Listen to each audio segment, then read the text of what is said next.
En los exámenes complementarios que practicamos en neurología, la tomografía de cráneo se convierte en el principal estudio, el de mayor utilidad, el que ha adquirido mayor importancia, y es el que se solicita prácticamente en el 100% de patologías que comprometen al sistema nervioso central.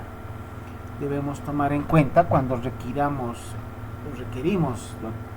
de un estudio de tomografía de cráneo el costo. En relación a una radiografía simple de cráneo, la tomografía cuesta 10 veces más.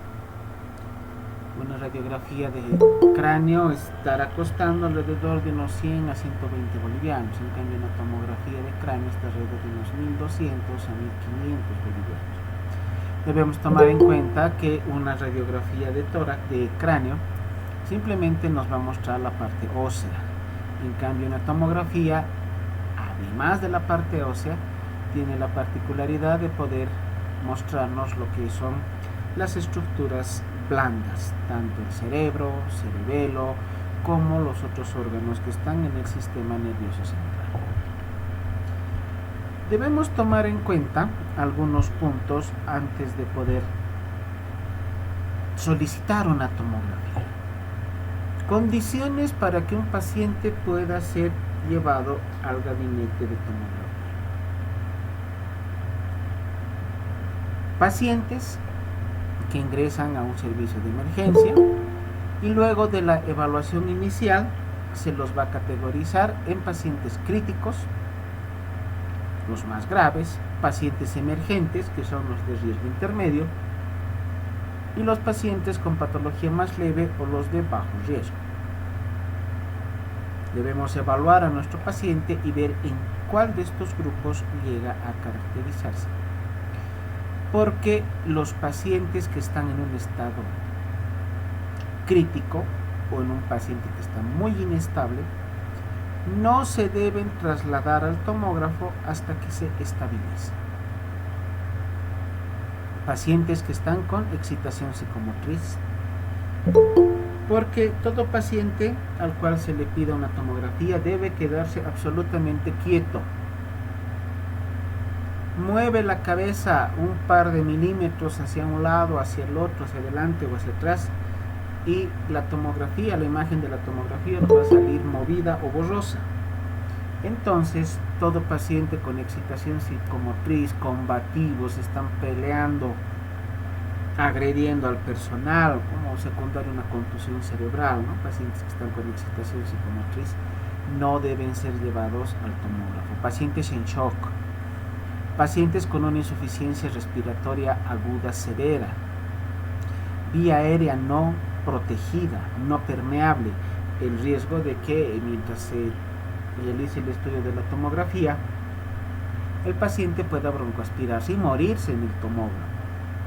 Entonces debemos tomar en cuenta ese detalle. Y pacientes que presentan un potencial deterioro, o sea, pacientes que están en riesgo de una parada cardíaca inminente, pacientes que están en riesgo de entrar en un shock hipovolémico por una hemorragia aguda. Todos esos detalles debemos tomarlos en cuenta y siempre recordar, estabilizar al paciente para poder sacar la tomografía. Si el paciente no está estable, mejor no correr el riesgo. Cuando se toma una tomografía de tórax, de cráneo, la tomografía se nos va a imprimir en una placa donde vamos a ver cortes. Y estos cortes se dividen en 4 grupos. El área supraventricular, el área ventricular alta, área ventricular baja y fosa posterior. Acá tenemos a sus límites: supraventricular, por arriba del cuerpo de los ventrículos laterales hasta el vértex; ventricular alta, desde la prolongación frontal hasta el cuerpo de los ventrículos laterales; ventricular baja, desde el polígono de Willis hasta el tercer ventrículo; y la fosa posterior, desde el agujero occipital hasta la finalización de los peñascos de los huesos. Perdón. hasta la finalización de la parte ósea de los peñascos. Estas 4 áreas son en las cuales la tomografía nos va a reportar todas las imágenes que se puedan ir sacando en una tomografía de cráneo. Por lo tanto, antes de la interpretación de una tomografía, debemos saber estas 4 áreas, estos 4 puntos en los cuales se divide la tomografía para que la interpretación sea más sencilla. El área supraventricular, la más apical, la parte más arriba del cráneo, donde vemos como punto principal de referencia anatómica a la línea media de la hoz del cerebro. El área supraventricular ya es un nivel más caudal, donde vemos mayor extensión de los lóbulos cerebrales. Aquí vemos a los lóbulos frontales y los lóbulos parietales. En el área supraventricular también podremos encontrar la corteza, que ya se observa de mejor manera, los centros semiovales a ambos lados y los surcos de la convexidad, en la convexidad, estos surcos que son propios de los lóbulos cerebrales. El área ventricular alta, acá ya podemos ver los ventrículos laterales, que son estas imágenes negras que aparecen como una mariposa con las alas abiertas.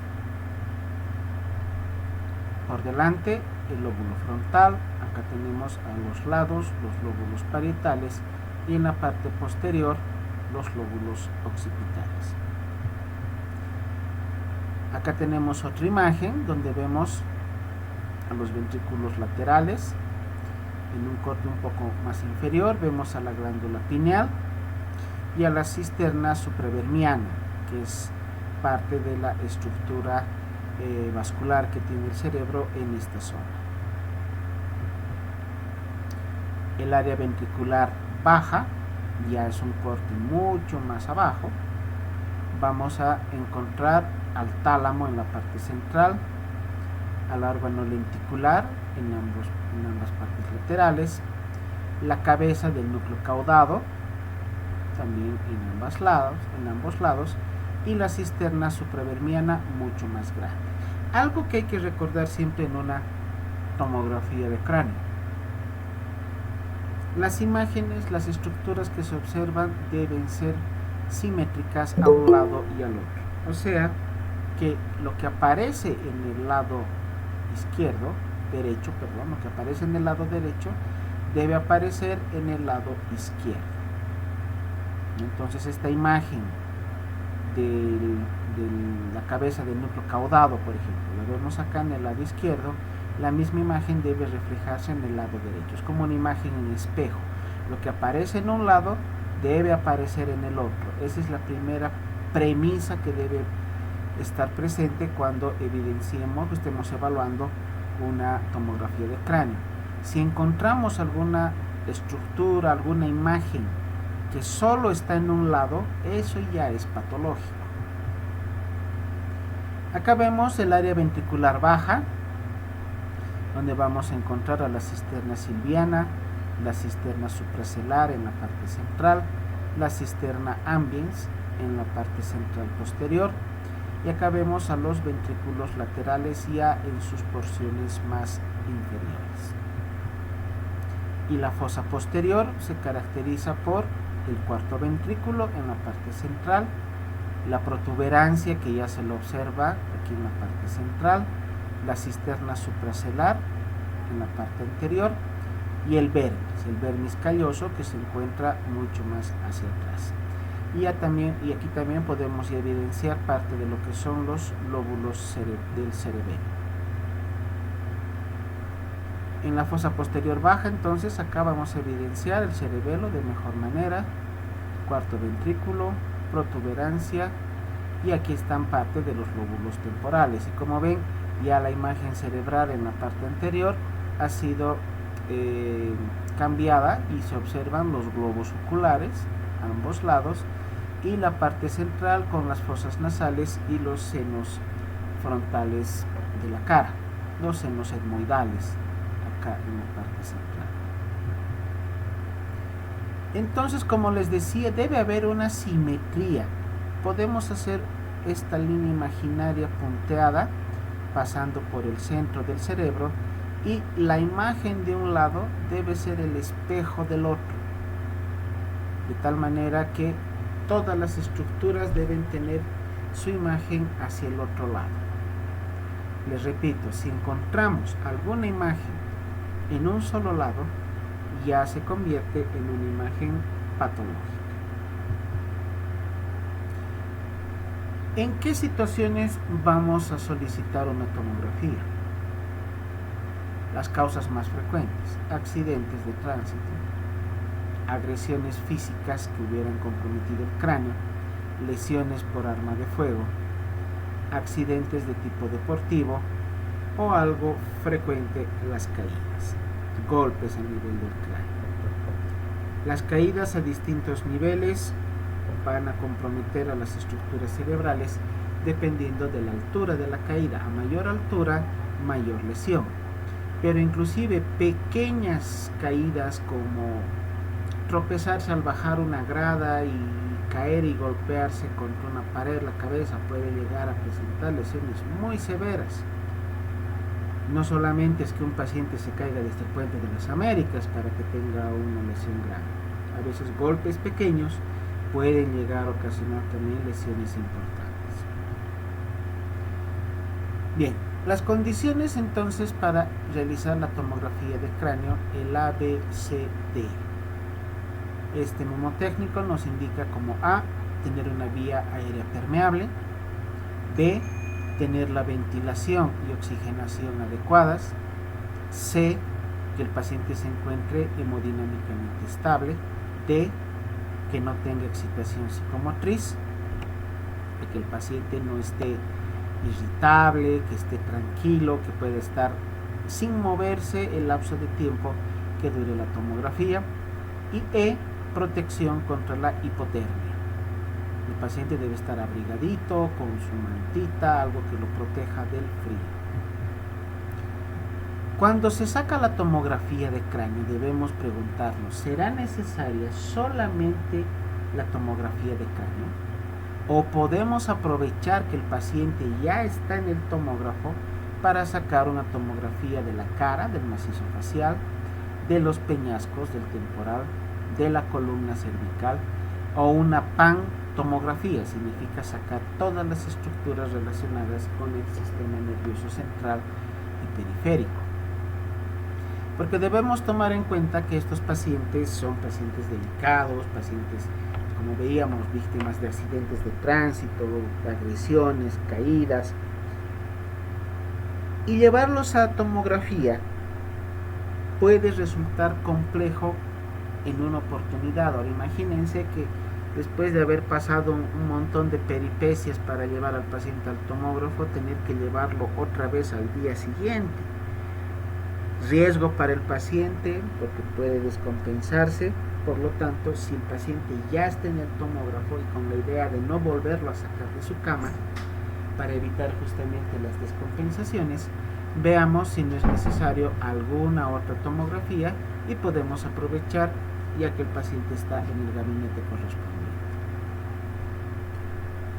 Cuando se presenta un paciente que tenga traumatismo de cráneo, debemos recordar que la lesión puede ser directa o indirecta.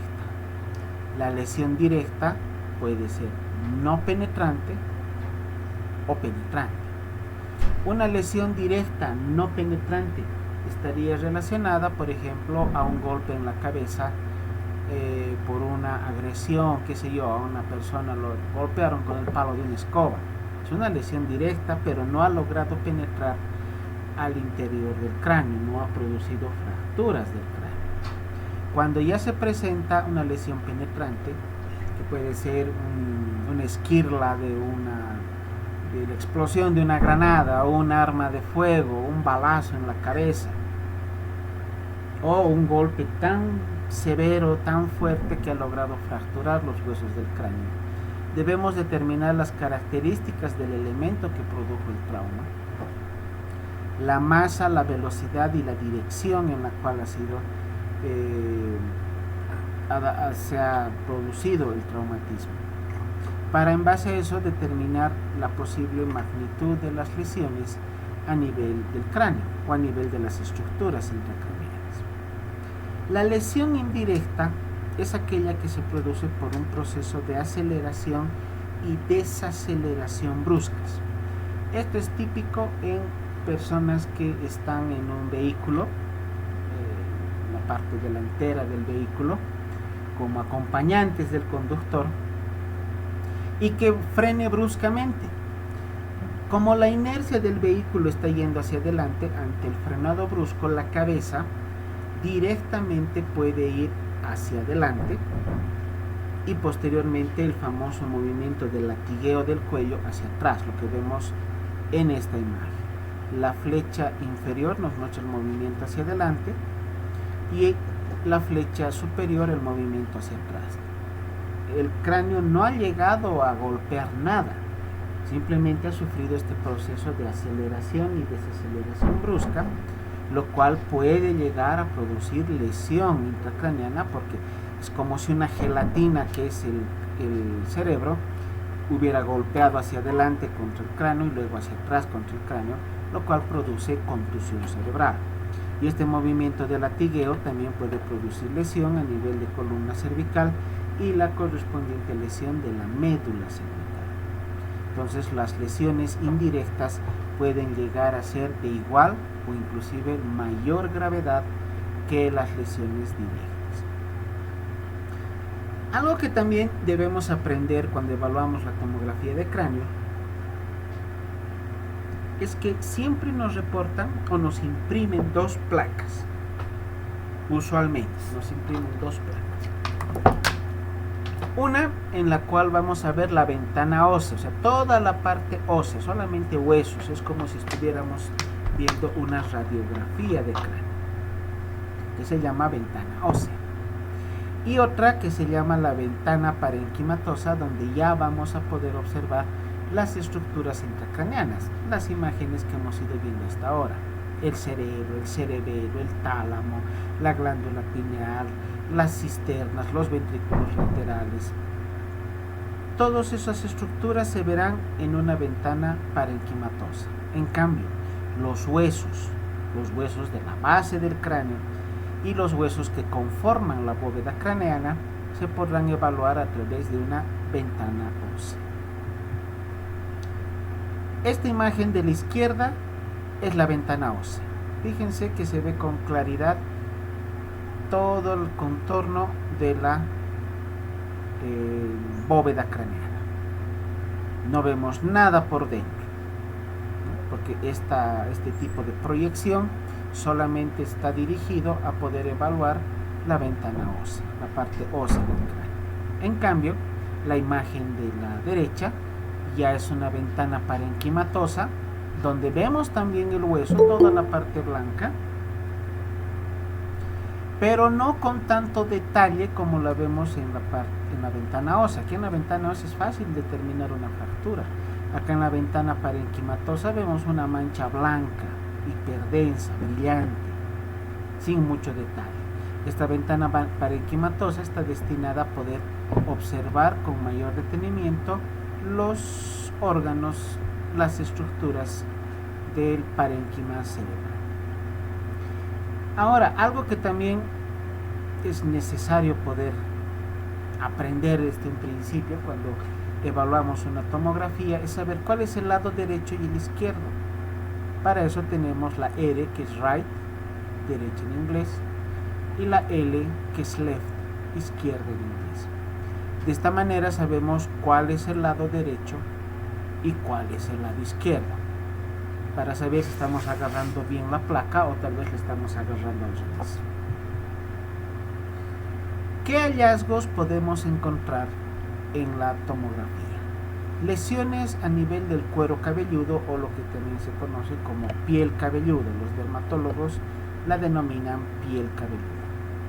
Ante un golpe relativamente leve, el famoso hematoma subgaleal, que es el famoso chinchón. de niños creo que todos nos hemos caído hasta de la bicicleta, nos hemos golpeado la cabeza, la frente, y ¿qué es lo que aparece? El famoso chinchón. Ese es el término vulgar y corriente con el que se conoce esta lesión, cuya denominación correcta es hematoma subgaleal, que se produce por una hemorragia por lesión de los capilares venosos por debajo de la gálea aponeurótica, por eso se llama subgaleal. Es más frecuente en la región parietal y frontal. Puede estar asociado a fracturas dependiendo de la magnitud del golpe.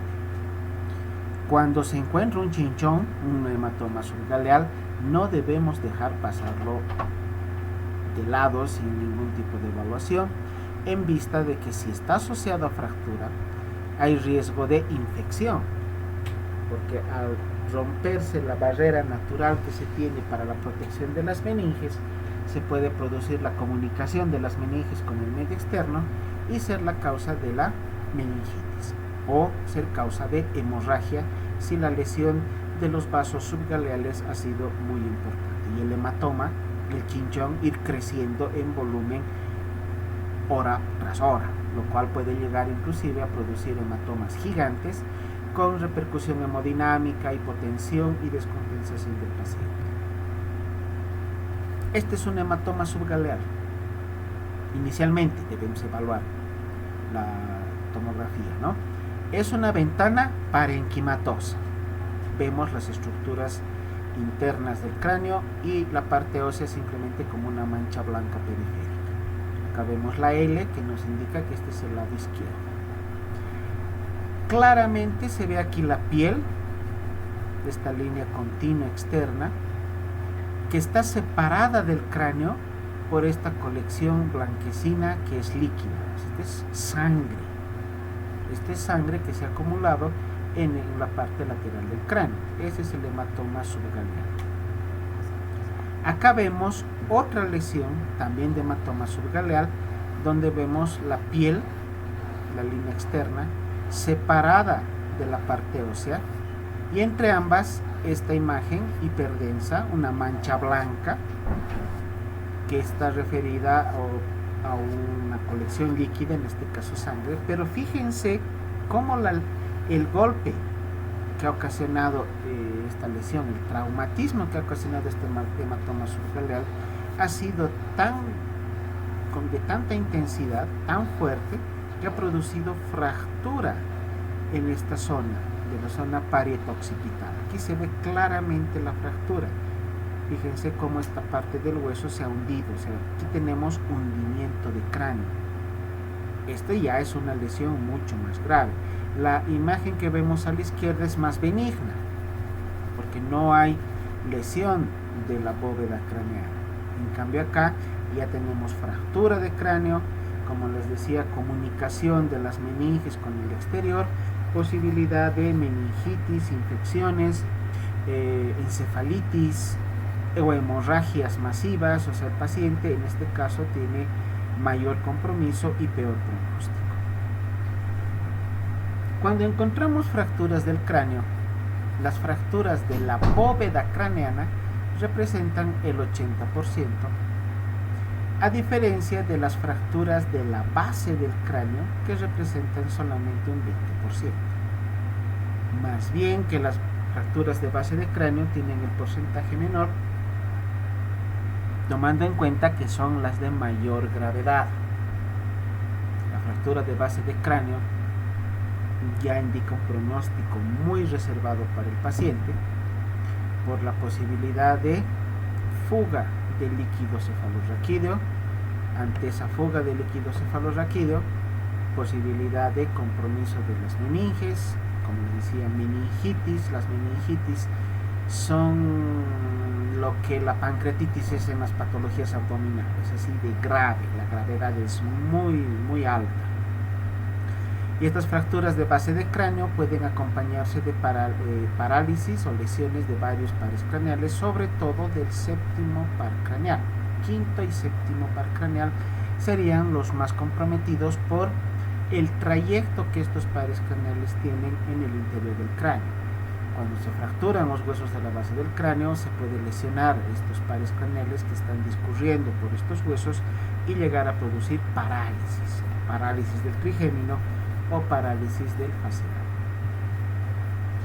Las fracturas, no hemos mencionado. Las fracturas de la bóveda del cráneo pueden ser lineales, deprimidas, conminutas o compuestas. Vamos a ir viendo este tipo de fracturas. Aquí vemos una fractura lineal. Acá está la fractura. ¿Cómo diferenciamos una fractura? Porque todo el contorno en la ventana ósea, fíjense, es blanquito. Todo el contorno es blanco. En cambio acá se ve una línea negra que va de un extremo al otro de la parte ósea.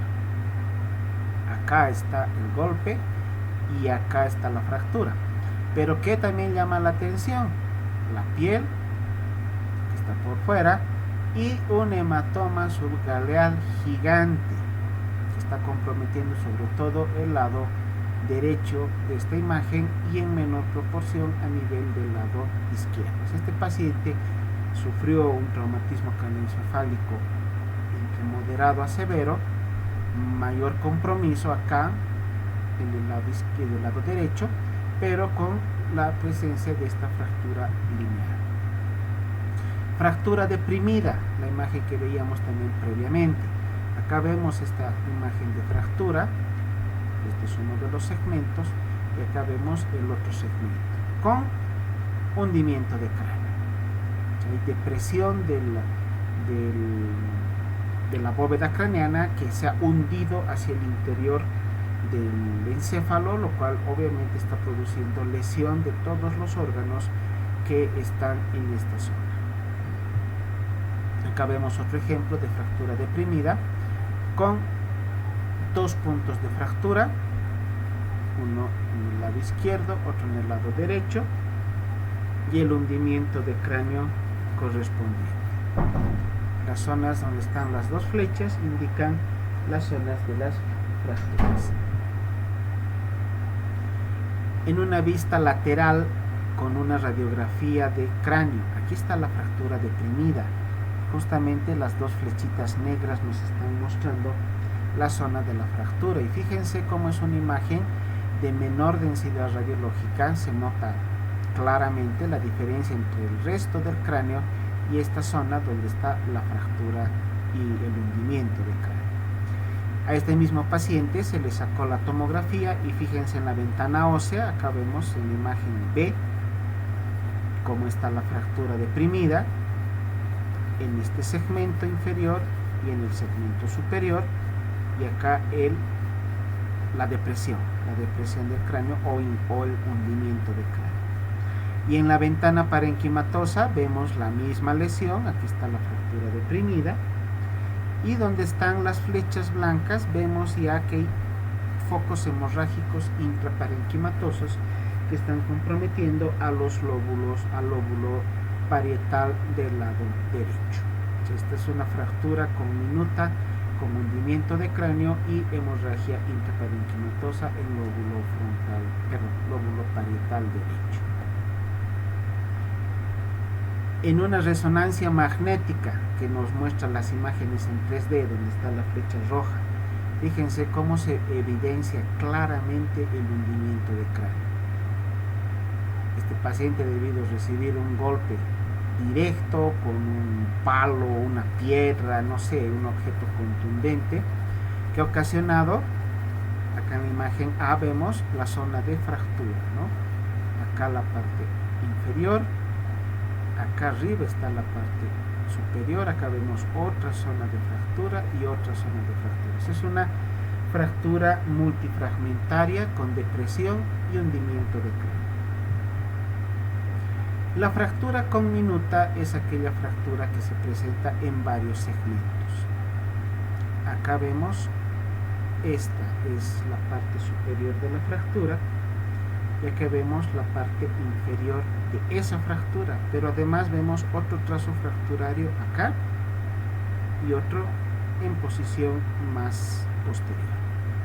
Una fractura conminuta es aquella fractura que tiene lesiones en varias zonas, en varios segmentos. O sea, varios pedacitos de hueso están rotos en varias zonas, no es una sola fractura. En este caso, fíjense desde la parte anterior, la zona temporal, hasta prácticamente abarcar toda la extensión lateral del cráneo y prácticamente llegar a la zona occipital, hay 1, 2, 3, 4 y 5 puntos de fractura. La fractura de los senos frontales. Cuando existe un traumatismo de cara, un traumatismo facial directo, pueden llegar a lesionarse no solamente las estructuras blandas, músculos, piel, tejidos que recubren la cara, sino también los huesos que conforman el macizo facial. Usualmente los senos que son más comprometidos son los senos etmoidales, que está bien acá en ambos lados, el seno frontal, y la lesión que se puede ocasionar a nivel del tabique nasal y en el piso de la órbita. Acá vemos en gramos la magnitud del peso que debería tener el golpe para producir lesión en estas zonas. Acá, para la fractura de los huesos propios de la nariz, se necesita apenas 30 gramos de peso en el golpe, a diferencia de los surcos superciliares, donde tenemos 200 gramos de peso para que se produzca la fractura.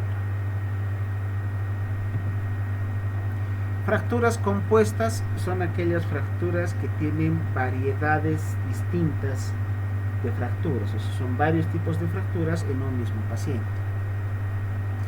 Acá tenemos fractura lineal, acá tenemos fractura comminuta,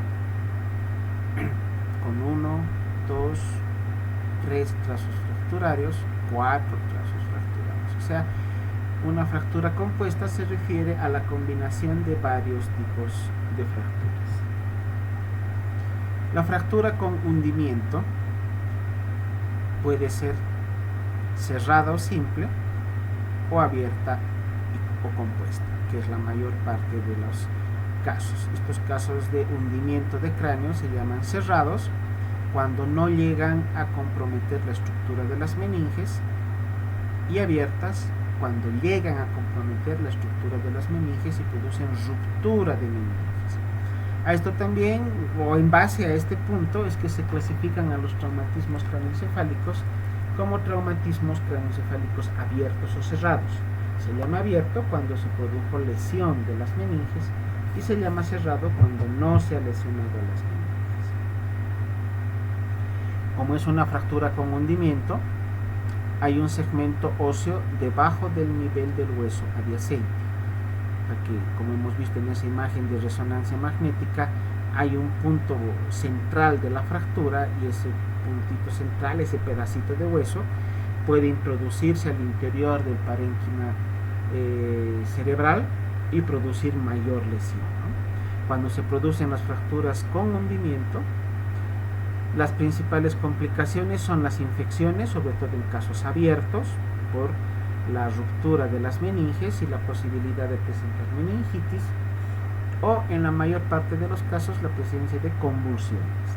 Ya hemos aprendido cuál es la diferencia entre las convulsiones generalizadas, focalizadas, y la epilepsia.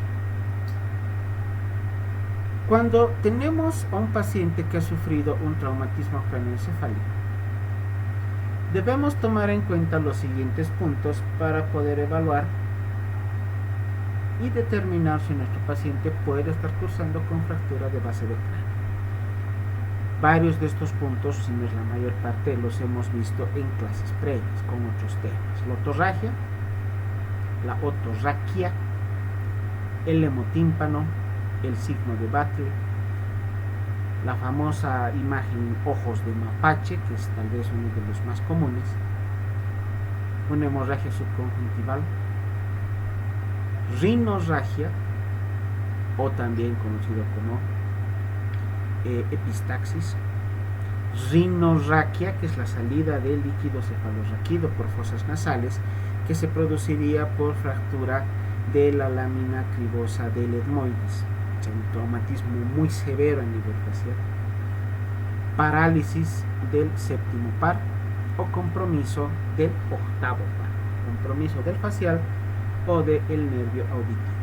La presencia de uno o varios de estos signos, sobre todo los primeros 2, 4, 6, esta casa, son los más comunes y los que se presentan en mayor porcentaje en los casos de fractura de base de cráneo. Hemotímpano, presencia de sangrado en el tímpano, que se evidencia a través de una otoscopía directa. Conocemos desde anatomía que el tímpano es blanco, nacarado, acá lo vemos violeta, azul, con zonas claras hemorrágicas acá en la parte central. ¿Por qué va a sangrar el tímpano? No hay un motivo, a menos que sea una lesión directa, que el paciente se haya metido un lápiz al conducto auditivo y haya logrado lesionar el tímpano, o una horquilla con el fin de limpieza del cerúmeno. Pero ante un traumatismo de cráneo, la presencia de hemotímpano ya es un dato que puede indicar fractura de base de cráneo. Signo de Battle, que es esta equimosis retroauricular, típica de pacientes con fractura de base de cráneo. Otra imagen de la misma lesión, el signo de Battle. Usualmente este signo de Battle es unilateral. Si encontramos, como en este caso de la imagen en el lado izquierdo, la fractura de la base de cráneo también estará con compromiso de los huesos del lado izquierdo del cráneo. Los ojos de mapache, ¿no? O famosos ojos en tinta, la equimosis periorbitaria, en este caso está comprometiendo a ambos párpados y a las zonas ciliares, pero la imagen típica de los ojos de mapache también compromete las zonas infraorbitarias, ¿no? Entonces es como si le hubieran pintado al paciente de negro todo el contorno de los ojos, incluidos los párpados. Acá tenemos otra imagen del signo de ojos de mapache en ambos párpados, y acá, ¿qué creen que es esto? Es una solución de continuidad, es una herida del paciente, tenido seguramente un traumatismo frontal, y aquí está la solución de continuidad, la herida correspondiente, y la magnitud de este golpe ha sido tan severa que no solamente hay compromiso acá con seguridad fractura del hueso frontal, sino también de segmentos más inferiores. ¿Cuál es la única contraindicación absoluta para la colocación de una sonda nasogástrica? Me dirán, ¿y qué tiene que ver esto con las tomografías? Porque es un punto importante, vital, que debemos saber. Error que cometen estudiantes, internos, residentes y hasta médicos cuando se coloca una sonda nasogástrica. Tiene relación con las tomografías. La contraindicación absoluta para la colocación de una sonda nasogástrica es cuando exista fractura de huesos del cráneo, fractura de huesos de la base del cráneo, específicamente fractura de la lámina cribosa del etmoides, que se relaciona a la fractura de los huesos de la base del cráneo. Esto por un traumatismo facial, sobre todo son por traumatismos faciales directos a nivel de la zona frontal o de la zona de la pirámide nasal. O sea, el golpe se presenta en esta zona y llega a ser tan intenso que compromete parte del hueso frontal y fractura y rompe la lámina cribosa del etmoides. ¿Por qué entonces la fractura de esta lámina cribosa se convierte en contraindicación absoluta para colocar la sonda? Porque a través de ese espacio de la fractura del etmoides, la sonda nasogástrica que estamos introduciendo a través de las fosas nasales se puede entrar al cerebro. Esta es una imagen de una tomografía y lo que ven en estas líneas blancas es una sonda nasogástrica. Para poder evidenciarla mejor se le ha colocado contraste, por eso se la ve con una imagen hiperdensa, muy brillante, esa blanquecina brillante, pero es una sonda nasogástrica que se ha entrado hasta el cerebro. Acá vemos otra imagen lateral y vean cómo la sonda está aquí dando vueltas dentro del cerebro, porque acá en este punto está la fractura del etmoides. La sonda nasogástrica debería haber seguido este camino, llegar hasta acá y luego bajar por el esófago, pero como había fractura acá y usualmente la primera parte de la introducción de la sonda nasogástrica es hacia arriba, directamente se entró por la fractura del etmoides y la persona que estaba colocando la sonda no se dio cuenta y metió todita la sonda al interior del cerebro. Y aquí está la imagen. Con una resonancia magnética, otro tipo de paciente con la misma lesión. Esta sonda que parece un gusano que estuviera en el interior del cráneo. Esta es una sonda nasogástrica. Bien, acá tenemos otra imagen de lesión o fractura de la base del cráneo que compromete al peñasco del temporal. Donde está la flecha roja se ve claramente una línea negra que pasa de un lado al otro. El paciente recibió un golpe en esta zona, zona temporal, retroauricular, produjo la fractura de esta zona del peñasco y la fractura se transmitió hasta la parte interna del hueso. Este paciente tiene con seguridad el signo de Battle, tendrá la otolicorrea o la salida de líquido cefalorraquídeo por conducto auditivo externo o la salida de sangre por el conducto auditivo externo. Neumoencéfalo, ¿a qué llamamos neumoencéfalo? A la presencia de aire en el interior del cerebro. ¿Por qué se va a producir la entrada de aire al interior del cerebro?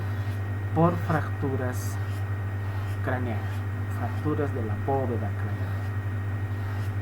¿Dónde está la fractura? Esta es la ventana parenquimatosa, aquí está la ventana ósea, donde está la imagen A, se nota la fractura, aquí con mayor acercamiento. Aquí está la fractura. ¿Cómo se ve el aire en una tomografía? Se ve de color negro. Esta imagen plomiza entre C y B, ¿qué será? No es aire, esto es sangre. La fractura ha ocasionado un sangrado, un hematoma intraparenquimatoso. Pero fíjense cómo acá en la parte superior se ve esta imagen más negra, más hipodensa. Esto es aire. Este paciente tiene su fractura fractura de bóveda craneana con presencia de un hematoma intraparenquimatoso y además neumoencéfalo. Acá vemos otra tomografía en otra proyección con estas manchitas negras. Son burbujas de aire. Burbujas de aire que vemos en distintos niveles. Ya no es una zona extensa que tiene el aire. Acá son pequeñas zonas como burbujitas que son burbujas de aire. Esta sí es una imagen de un neumoencéfalo severo que compromete entre un 30 a un 40% de la extensión del contenido intracraneano. Toda la imagen en negro es aire. Y acá tenemos otra zona que está en el parénquima intracraneano, también con aire. Y cómo las estructuras cerebrales han sido desplazadas hacia atrás. Esta línea que estamos circunscribiendo en este momento con el cursor debería estar acá adelante, pero ha retrocedido todo este espacio por la presencia de aire. Este paciente o está muerto en este momento o va a fallecer dentro de poco. Lesiones por arma de fuego, lesiones penetrantes en cráneo. Persona que recibe un balazo en la cabeza prácticamente tiene muy poco porcentaje de sobrevivir. Nos dicen por eso la literatura que las lesiones por arma de fuego tienen una alta mortalidad, un 36% mueren en la escena del crimen, 41% mueren dentro de las primeras 48 horas, o sea que el porcentaje está alrededor del 77% de fallecimiento en las primeras 48 horas. No todos los pacientes que reciban un balazo en la cabeza mueren, la mayor parte sí, pero si sobreviven pueden quedar con lesiones neurológicas irreversibles. ¿Cómo se ven estas heridas en una tomografía? Acá vemos el lugar de impacto, que es la zona parietal, y todas estas imágenes blanquecinas hiperdensas que están comprometiendo el lóbulo izquierdo del cerebro, y algunas que están a nivel de la línea media, e inclusive acá vemos una pequeñita en el lóbulo derecho, son las esquirlas, porque al impactar la bala aquí en el cráneo, fractura en pequeñas y pequeñísimos pedacitos de hueso que se introducen al interior del cráneo, y otras que han llegado hasta el otro hemisferio.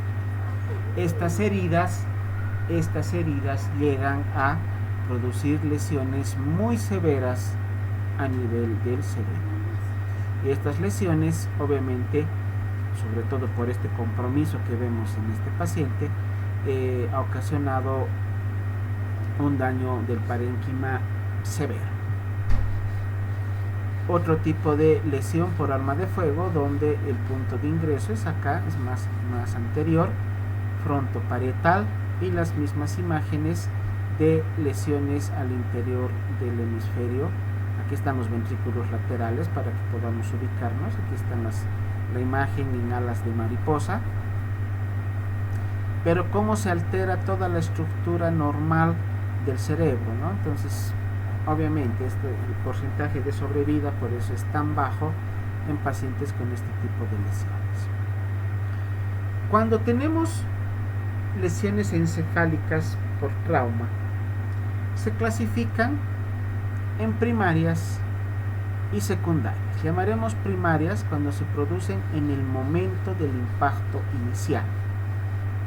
Lesiones encefálicas por conmoción, como son los casos de traumatismo cerrado o no penetrante, como una persona que al subir al minibús se golpea la cabeza, pero de una manera muy importante. Esa es una lesión, un traumatismo encefálico por conmoción cerebral, pero cerrado, porque no se ha producido ruptura de las meninges.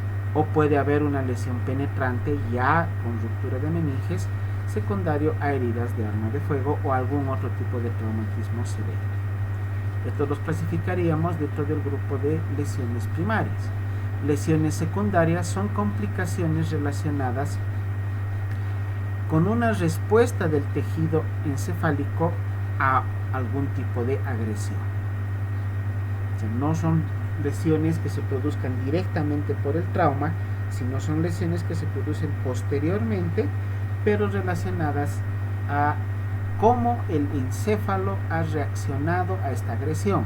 Puede ser con inflamación, puede ser con infartos cerebrales, hemorragias, necrosis cerebral, presencia de infecciones, dependiendo de la respuesta, si vale el término, que nos dé el encéfalo a la lesión, se presentará esta clasificación que denominamos como lesión secundaria. Las lesiones primarias, a su vez, se van a subdividir en lesiones extraaxiales e intraaxiales. Es importante conocer esto para poder tener un adecuado vocabulario al momento de referirnos a las lesiones que encontremos en las tomografías.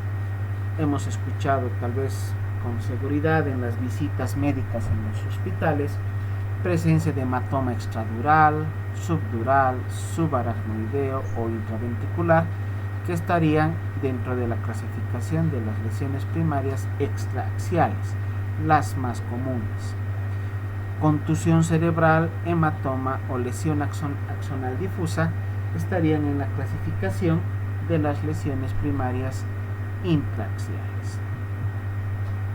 Las secundarias también pueden ser intraxiales y extraxiales. Y aquí tenemos la lista de las complicaciones que puedan tener estas lesiones. Les decía, la respuesta que nos va a dar el encéfalo, cómo va a reaccionar ante la agresión a la cual ha sido sometido.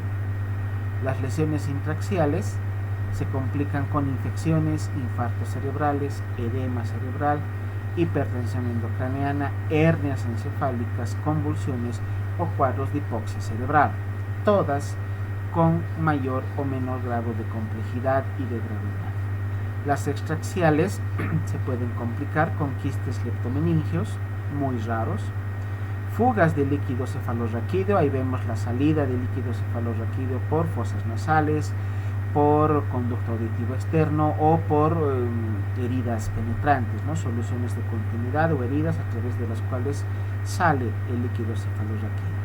O la presencia de hidrocefalia, como una respuesta inflamatoria, una mayor producción de líquido cefalorraquídeo y aumento de volumen de los ventrículos laterales. Acá está justamente una imagen de un paciente con una lesión extradural. Esta imagen blanquecina, hiperdensa, pero que está por dentro del cráneo. Aquí vemos la piel, esta línea externa y adosada al hueso. O sea, no hay aquí hematoma subgaleal, este es un hematoma intraparenquimatoso, pero está ocasionando un efecto de masa, o sea, está comprimiendo a las estructuras del cerebro y las está empujando hacia este lado, de tal manera que la imagen del ventrículo lateral, que es como alas de mariposa, fíjense cómo se ha deformado completamente. Ese es el hematoma extradural. Aquí está el cráneo, aquí está la meninges, no ha logrado lesionar la meninges, pero aquí está el contenido sanguíneo, justamente de la imagen que veíamos previamente. Este hematoma extradural se produce por ruptura de la arteria meningia media en el 85% de los casos, o ruptura del seno dural en el porcentaje muchísimo menor. Pues la causa más común entonces es la lesión o ruptura de la arteria meningia media, que va a producir el hematoma extradural. ¿Cómo se ve el hematoma extradural? Con esta imagen blanquecina, hiperdensa, densidad agua, densidad líquido, y en esta tomografía a su vez podemos observar la lesión de fractura que ha ocasionado este hematoma. Otras imágenes del hematoma extradural con las mismas características, el efecto de masa. Fíjense cómo aquí podemos determinar la regla que habíamos puesto a un principio, que las estructuras de un lado tienen que ser iguales a las del otro lado. Aquí vemos a los ventrículos laterales, pero claramente se ve que el del lado izquierdo es normal, en forma de como una coma, pero cómo se ha deformado completamente el del lado derecho. O sea, no hay esa imagen en espejo. ¿Por qué? Este hematoma extradural está comprimiendo, empujando a todas las estructuras, produciendo esta alteración anatómica del ventrículo lateral. Aquí vemos otra imagen de hematoma extradural. ¿Qué más podemos decir de esta imagen? Pequeña burbuja de aire, neumoencéfalo. Acá también tenemos otro contenido de aire. ¿Por dónde ha entrado el aire? Aquí está la línea de fractura. Voy a retirar el cursor para que vean. El punto es un punto lineal, una fractura lineal, y tenemos pequeño hundimiento de cráneo. Acá está la lesión, en este punto está la lesión. El hematoma extradural, neumoencéfalo y empuje de las estructuras cerebrales hacia el lado contralateral.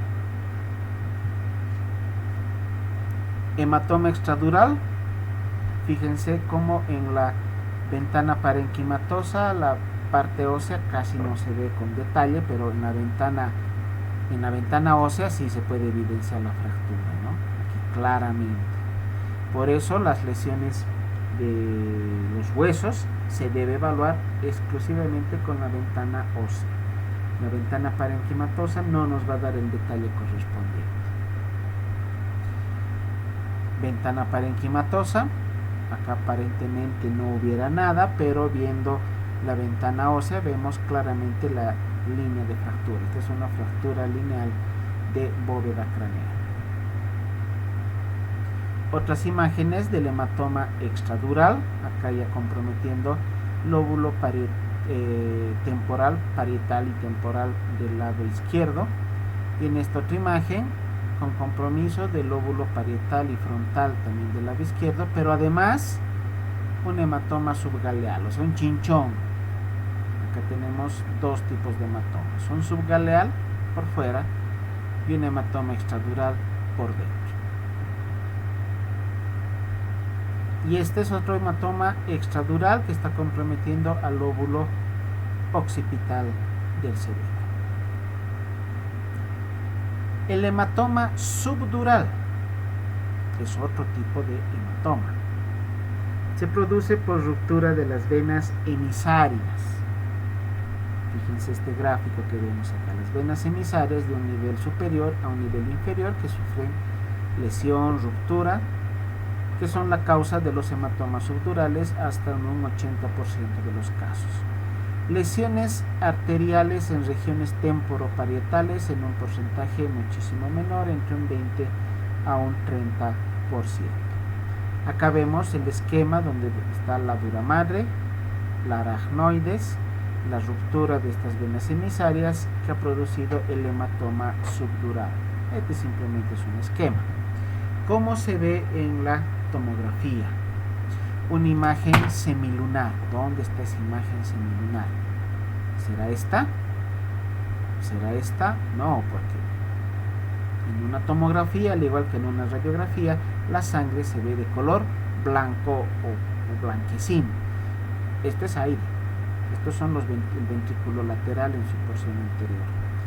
Una imagen semilunar, en forma de semiluna, acá la tenemos, con gran efecto de masa, está empujando a las estructuras hacia el otro lado y que puede cruzar las suturas de unión entre los huesos del cráneo. Aparenta ser un hematoma extradural, sí, pero por su ubicación, sobre todo en la zona parietal, esta es una imagen de un hematoma subdural agudo, porque se ha presentado después del golpe en cuestión de un par de minutos. Otras imágenes del hematoma subdural, aquí tenemos un hematoma masivo, fíjense cómo está ocasionando el efecto de masa. Esta es la línea media, aquí se ve el ventrículo lateral claramente, pero aquí se ha perdido por completo el ventrículo lateral, se ha obliterado porque todo esto está siendo empujado hacia acá, de tal manera que se ha cerrado o se ha obliterado el ventrículo lateral.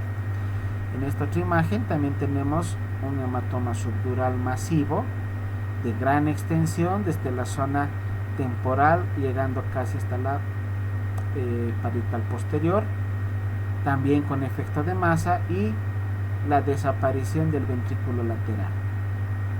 Nuevamente se cumple la regla de que no tenemos la imagen en espejo de este lado izquierdo, que es el sano, hacia el lado derecho. Si hay imágenes que solo se presentan en un lado, ya son imágenes patológicas. Un hematoma subdural laminar es una pequeña lámina, una pequeña porción de sangrado por una pérdida sanguínea también pequeña, tal vez que pueda pasar inadvertida para el ojo que no está entrenado para poder ver tomografías.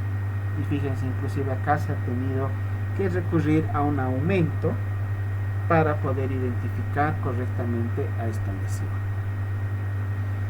Otras imágenes de hematomas subdurales, acá tenemos en la parte anterior, en la parte posterior y un hematoma subgaleal, otro chinchón acá grande en la parte lateral derecha.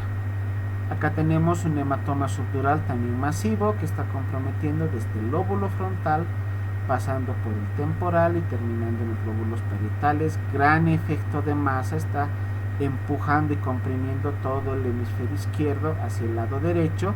No vemos el ventrículo lateral, e inclusive el ventrículo lateral del lado sano ya está un poco obliterado, comparando con la del otro lado, donde aquí se ve claramente el ventrículo lateral con la imagen de mariposa con las alas abiertas. Este hematoma es más pequeño y no está ocasionando un efecto de masa muy importante.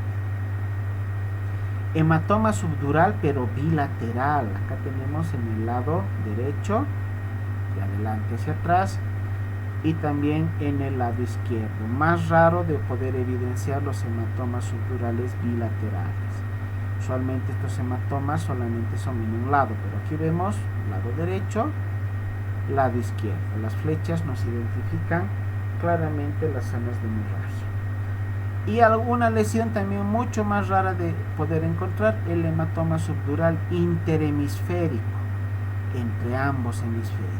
Acá tenemos un primer corte apical del cerebro en las partes más superiores, pero vemos como la división que hay, el espacio que existe entre ambos hemisferios, que acá abajo es normal, cómo se va abriendo progresivamente por la acumulación de sangre que se tiene a este nivel. Acá tenemos otra imagen de un hematoma subdural bilateral, pero acá con esta imagen medio negruzca. Dirán, la sangre se ve blanca en la tomografía. ¿Qué ha pasado? ¿Por qué está así negro? Porque esta lesión de hemorragia ha sido tan severa que ha ocasionado infarto cerebral. Este ya es una zona de infarto cerebral secundario al hematoma. Un hematoma subdural isodenso, acá se llama isodenso, que tiene una densidad muy similar al resto del parénquima. No es esta clara imagen blanca que vemos acá. Acá está el hematoma, lo voy a circunscribir con el cursor. Tiene una coloración plomiza, pero que se nota observando con bastante detenimiento que el color plomo es un poco más oscuro acá en el hematoma que en el resto del parénquima. Aquí también se ve esa imagen. Vemos acá desde la zona frontal hasta la zona occipital como este hematoma tiene un color no el típico de la sangre, pero sí con un cambio de coloración, plomo un poco más oscuro en relación al plomo más claro del resto del parénquima, pero se nota que hay una línea divisoria, ¿no?, entre ambas zonas, y como también está ocasionando efecto de masa, porque inclusive la línea media aquí está chueca, está torcida hacia el lado derecho. Eso indica que esta imagen está ocasionando efecto de masa, está comprimiendo o empujando las estructuras cerebrales hacia el lado contralateral. Un hematoma subdural crónico de mucho tiempo de evolución, como este. Nuevamente, ¿por qué ese hematoma? ¿Por qué sangre si no tiene ese color blanco? Porque este hematoma ya ha ocasionado infarto cerebral. Toda esta zona isquémica que tiene este color negro, marengo, plomizo oscuro, es por infarto cerebral. Otro tipo de lesiones, otro tipo de hemorragias, la hemorragia subaracnoidea, que como su nombre lo indica, se produce por debajo del aracnoides. ¿Cómo podemos diferenciarla? Se ve la imagen típica de la sangre con aumento de la densidad radiológica, o sea, imagen más blanca, pero que se ha introducido al interior de los surcos cerebrales, ¿no? Fíjense, aquí son como, no sé, como pequeños gusanitos, parece. Es la sangre que se ha metido al interior de los surcos cerebrales. No hay lesión del parénquima, pero la sangre está entre los segmentos de los surcos cerebrales. Acá vemos otra imagen, un poco menos evidente, pero igual esas imágenes lineales, siempre piensen como pequeños gusanos que se han metido en el interior de los surcos cerebrales. Contusiones o golpes, contusiones hemorrágicas, lesiones aparentemente inofensivas por traumatismos craneoencefálicos leves, como el típico ejemplo que siempre les doy de la persona que se sube al minibús y se golpea la cabeza, que aparentan no tener mayor compromiso. Pero fíjense, esta es una fotografía de una pieza anatomopatológica donde se ve la hemorragia en esta zona, que en la tomografía se lo observaba de esta manera, como una mancha blanquecina en el interior del parénquima por contusión cerebral. Es una contusión hemorrágica, donde claramente nos muestra la imagen la flecha de color rojo. Otras imágenes de contusiones cerebrales, como manchitas blancas, pequeñas lagunas de color blanco en el interior del cerebro. Acá vemos varias, con una deformación importante del lóbulo frontal del lado izquierdo. Aparentemente no hubiera lesión de la parte ósea, pero es la ruptura, esto es secundaria ruptura de capilares cerebrales por golpe de una estructura blanda como es el cerebro contra una estructura dura que son los huesos del cráneo. Puede que no exista fractura de los huesos del cráneo, pero sí hubo lesión y ruptura de los capilares cerebrales. Este es otro tipo de lesión, las hemorragias intraparenquimatosas. Ya están dentro del parénquima. Las anteriores eran extradural, subdural, dependiendo de su relación con las meninges. Esta es una hemorragia intraparenquimatosa ya por dentro de las meninges que compromete el parénquima cerebral. Estas lesiones se producen sobre todo por accidentes vasculares cerebrales de tipo hemorrágico. Pacientes con hipertensión arterial sistémica, pacientes con anticoagulación crónica, pacientes con vasculopatías, con patologías de tipo hematológico, cualquier tipo de alteración patológica que pueda llegar a comprometer a los vasos cerebrales puede producir estas hemorragias masivas. ¿Qué está ocasionando? Efecto de masa.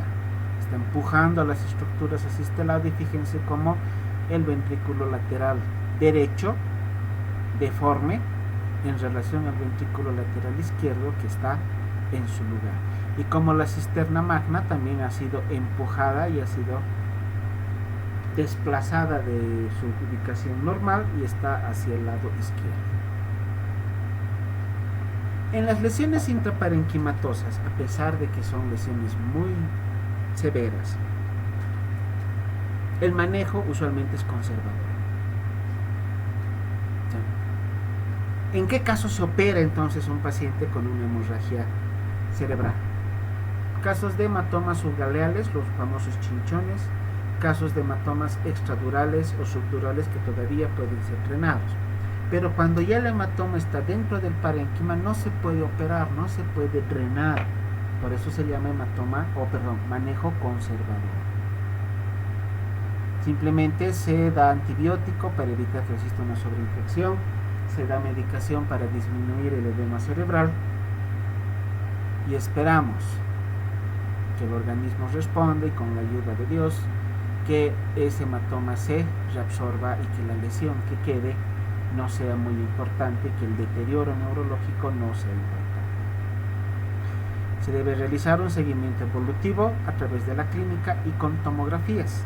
Las tomografías deben ser sacadas dependiendo de la evolución del paciente, pero cada tercer, cada quinto día, para ir evaluando si ese hematoma intraparenquimatoso está disminuyendo o se mantiene en su tamaño o por el contrario puede ir aumentando, lo cual obviamente es un dato de peor pronóstico. Edema cerebral, otro tipo de lesión que no tiene nada que ver con la sangre, no hay sangrado, pero el edema cerebral se produce por un aumento de la presión intracraneal. aumento de bulimia, aumento de cualquier circunstancia que produzca alteración de las presiones hidrostáticas dentro de los vasos, que va a producir salida de líquido de los vasos al intersticio. Eso es un edema. Pero en este caso, imagínense el edema que hemos visto en extremidades inferiores, en casos de insuficiencia cardíaca, de insuficiencia renal crónica, esa retención de líquido. Pero ahora imagínense que eso se produce en el cerebro. ¿Cómo podemos evidenciar un edema cerebral? Porque desaparecen las circunvoluciones que normalmente se deberían ver acá en la ventana parenquimatosa. O sea, se hincha el cerebro y desaparecen las estructuras normales. No vemos los ventrículos laterales. O esbozo, aquí un esbozo del lado izquierdo y algo muy pequeñito en el lado derecho. La cisterna magna sí está en su lugar, pero el resto de las estructuras parece que hubieran desaparecido. Esta imagen no es muy clara, pero de igual manera nos permite observar que no hay estructuras dentro del cerebro. No se ve lo que hemos visto en una tomografía normal, no hay ventrículos, no hay cisternas, no se ve el tálamo, no se ve la glándula pineal, no se ve nada, parece puro cerebro, ¿no? Este es un edema cerebral. El accidente vascular isquémico por obstrucción de una arteria cerebral, ausencia de irrigación en tejido cerebral, isquemia y necrosis, o sea, muerte del tejido cerebral, que lleva a lo que conocemos como infarto, como se observa con una imagen de color más oscuro, que puede ser plomo oscuro y hasta negro. Bueno, no tan negro como el aire, pero sí una coloración mucho más oscura. Este es un ABC isquémico. Acá tenemos otro ABC isquémico, también masivo, dentro del parénquima cerebral, por obstrucción con seguridad de la arteria cerebral media.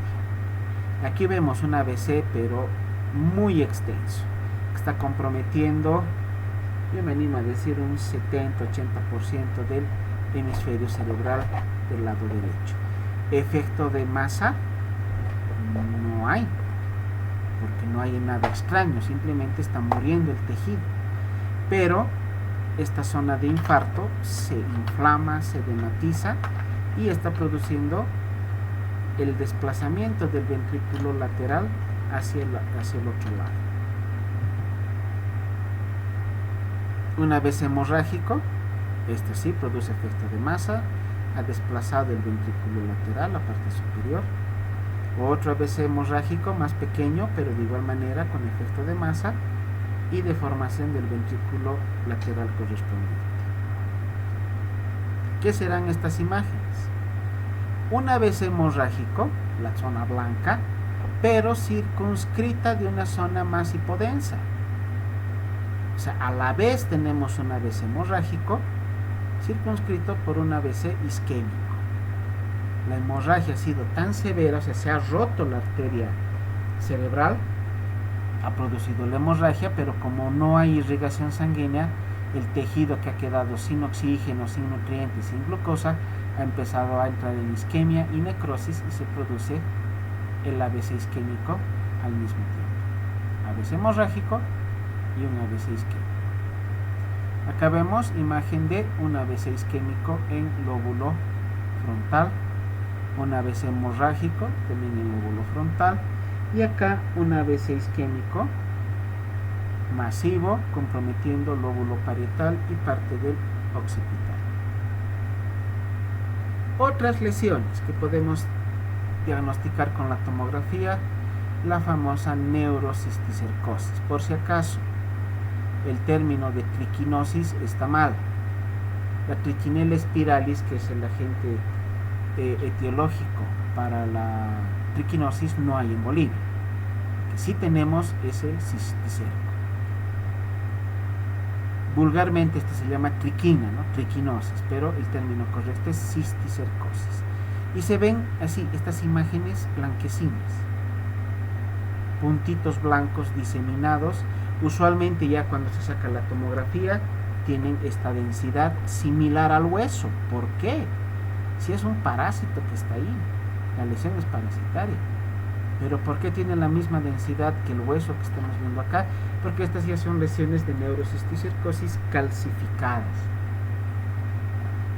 A manera de medida de protección, el organismo lo que hace es poner moléculas de calcio una tras otra durante un tiempo prolongado para detener el avance de la enfermedad.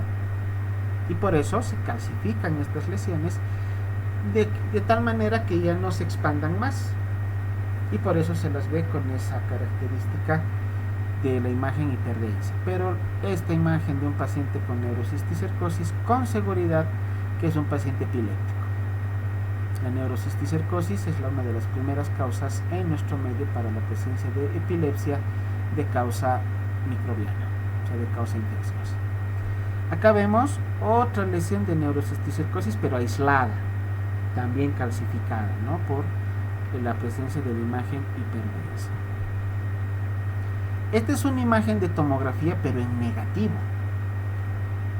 en negativo para poder observar de mejor manera las lesiones de los cisticercos.